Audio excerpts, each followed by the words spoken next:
저는 김창식, 올해 68살 택시 운전사입니다. 새벽 4시 반.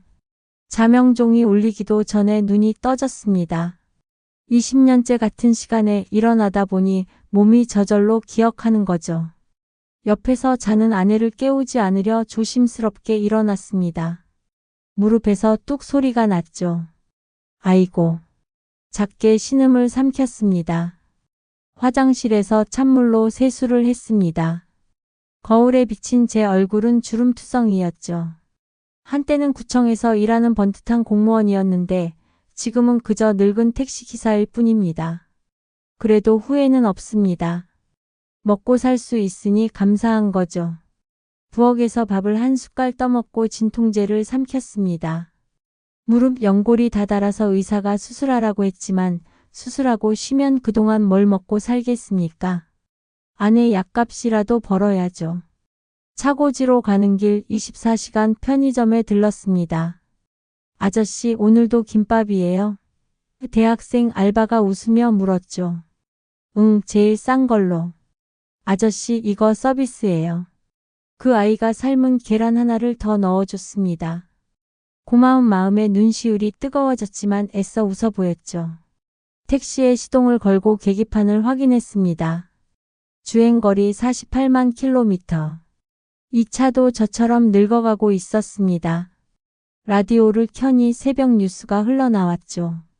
서울시 재개발 사업 가속화. 원주민들 반발. 첫 손님은 여의도에서 탔습니다. 새벽 비행기를 타려는 사업가였죠. 공항 가는 내내 전화통화를 했는데 목소리가 제 귀에 박혔습니다. 김대리, 을지로 그 할머니 아직도 안 나갔어? 아니, 푼돈 더 줘서라도 내보내. 우리가 얼마나 손해보는 줄 알아? 가슴이 철렁했습니다. 을지로. 김순자 할머니 가게 말이군요. 제가 구청 다닐 때부터 아는 분이었습니다. 돌아가신 남편과 40년 넘게 구멍가게를 운영하신 분이죠.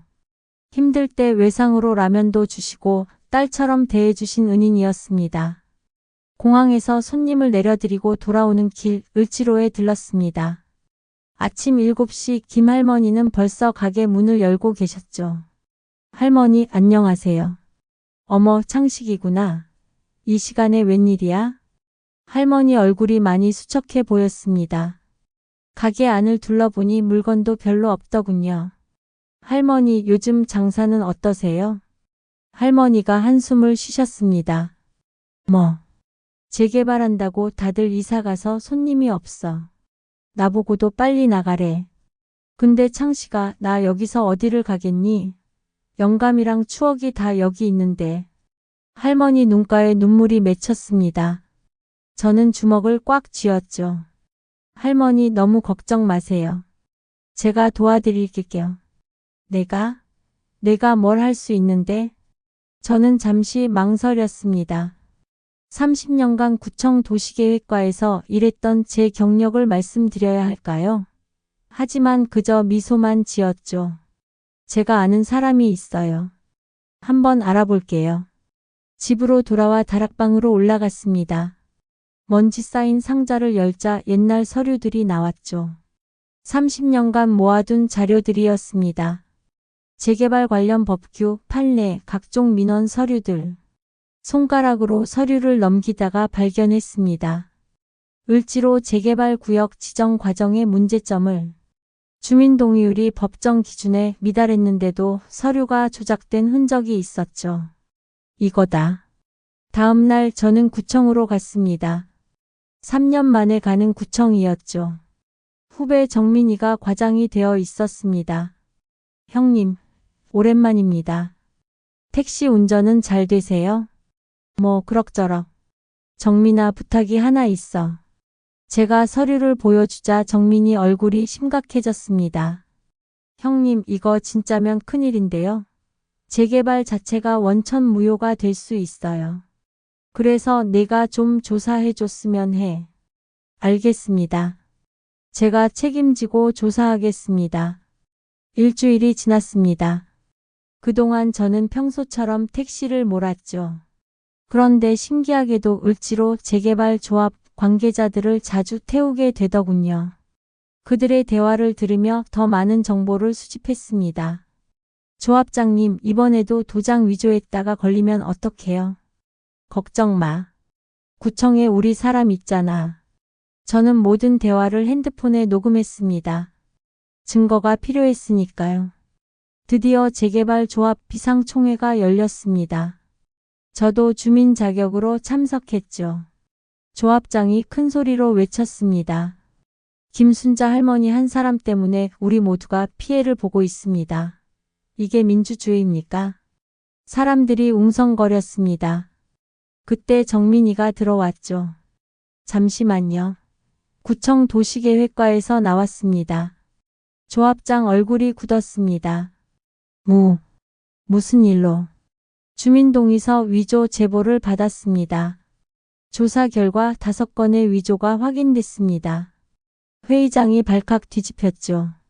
조합장은 그 자리에서 경찰에 연행됐습니다. 재개발은 전면 재검토되기로 했고 김 할머니는 가게를 지킬 수 있게 됐습니다. 그날 저녁 김 할머니가 직접 만든 김치찌개를 먹으며 할머니가 말씀하셨습니다. 창식아, 내가 도와준 거지? 아니에요, 할머니. 그냥 정의가 이긴 거예요. 할머니가 제 손을 꼭 잡으셨습니다. 고맙다. 정말 고맙다. 그 일이 있고 한 달쯤 지났을까요? 단골 손님인 이 사장을 태웠는데 표정이 어두웠습니다. 사장님, 무슨 일 있으세요? 이 사장이 한숨을 쉬었습니다. 택시 기사님, 우리 회사가 망할 것 같아요. 왜요? 무슨 일이? 대기업에서 우리 기술 특허를 빼앗아 갔어요. 계약서에 함정이 있었는데 저희가 몰랐던 거죠. 변호사 선임할 돈도 없고. 이 사장은 작은 부품 회사를 운영하는 성실한 사람이었습니다. 매일 새벽같이 공장에 출근하는 모습을 몇 년째 봐왔죠. 어느 대기업인데요? 태성그룹 계열사예요. 우리 같은 개미가 코끼리한테 대들 수 있겠어요? 저는 또 가슴이 뛰기 시작했습니다. 제가 도울 수 있을 것 같았거든요. 집에 돌아와 오래된 수첩을 펼쳤습니다. 30년 공직 생활 동안 만난 사람들의 연락처가 빼곡히 적혀 있었죠. 그 중에 공정거래위원회에서 일하는 후배 영수가 있었습니다. 영수야, 나 창식이 형이다. 형님, 오랜만이에요. 잘 지내셨어요? 영수야, 부탁이 하나 있는데. 제가 상황을 설명하자 영수가 말했습니다. 형님, 그거 명백한 불공정 거래예요. 제가 조사해 보겠습니다. 2달이 걸렸습니다. 하지만 결국 태성그룹은 과징금 30억을 부과받았고 이 사장 회사는 정당한 보상을 받게 됐죠. 이 사장이 직접 찾아왔을 때를 잊을 수 없습니다. 눈물을 흘리며 제 손을 잡더군요. 기사님, 제 은인이세요. 어떻게 보답해야 할지. 사장님이 성공하시는 게 보답입니다. 직원들 잘 챙기시고요. 이런 일들이 하나둘 쌓여갔습니다. 편의점 알바생 임금 체불 문제를 해결해주고 보이스피싱 당한 할아버지를 도와 돈을 되찾아 드리고 부당 해고된 청년을 위해 노동부 후배를 연결해주고 작년 겨울 잊을 수 없는 만남이 있었습니다. 병원에서 나오는 팔순 노인을 태웠는데 계속 한숨만 쉬시더군요. 어르신 괜찮으세요? 췌장암 말기래. 이제 3달밖에 안 남았대. 근데 한이 하나 있어. 6.25 때 헤어진 동생을 못 만났거든. 이름이 박춘배인데 북에서 넘어왔다는 것까지는 들었는데. 박춘배? 제 머릿속에 번개가 쳤습니다.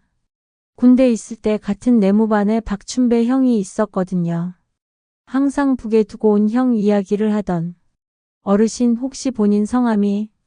박춘식이야. 어르신 혹시 동생분 왼쪽 어깨에 화상 자국 있나요? 노인이 깜짝 놀라 저를 봤습니다. 어떻게 알았어? 제가 아는 분 같습니다. 확인해 볼게요. 저는 즉시 춘배 형에게 전화를 걸었습니다. 전화를 받자마자 물었죠. 형, 혹시 형님 성함이 박춘식이에요? 전화기 너머로 흐느끼는 소리가 들렸습니다. 맞아. 우리 형. 형이 어디 있어?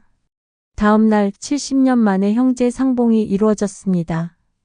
두 노인이 서로를 부둥켜 안고 우는 모습을 보며 저도 눈물을 참을 수 없었죠. 형님, 형님, 춘배야. 내 동생 춘배. 춘식 할아버지는 석 달 후 세상을 떠나셨습니다. 하지만 동생을 만난 후였기에 편안한 얼굴이셨다고 합니다. 이런 일들이 쌓이다 보니 어느새 소문이 났더군요. 해결사 택시라고 부르는 사람도 있었습니다. 하지만 저는 그저 제가 할 수 있는 일을 했을 뿐입니다. 작년 연말 경찰서에서 연락이 왔습니다. 김창식 씨, 시민 영웅 표창을 드리고 싶은데요. 표창식 날 아내가 처음으로 제 택시를 탔습니다. 여보, 당신이 이런 일들을 했어요? 별거 아니야. 그냥 사람들 도운 것뿐이야. 아내가 제 손을 잡았습니다. 당신 정말 멋진 사람이에요. 평생 처음 듣는 말이었습니다. 가슴이 뭉클했죠. 올해 들어 무릎이 더 안 좋아졌습니다. 의사는 이제 정말 수술하지 않으면 못 걷게 될 거라고 했죠. 하지만 아직 할 일이 남아 있습니다.